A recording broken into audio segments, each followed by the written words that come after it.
Маселени мен азыр так ушу берилген деп айтышым мүмкүн эмес. Себеби бул жерде эки жактуу азыр сөз болуп атат.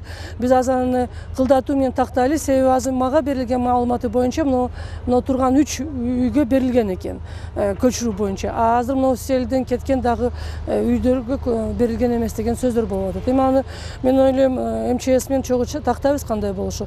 Бирок мен айтып кетким келет да бүгүнкү күндө биздин элибиз барып көч дегенде деле көчпөй отурган көп бизде кол коюп берип атышат, түшүнүк жазып, жок көчпөйм өзүм жооп берем деп. Ошол туура эмес. Көч дегенде көчүш керек.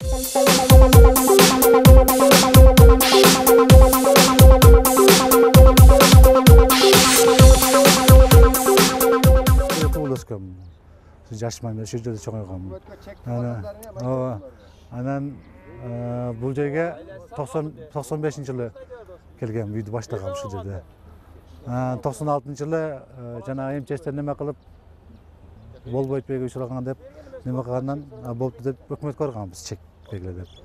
Баргандан кийин болупту чек беребиз деп жүрдүк бербеди. Ошол жерде жашап атабыз ушу.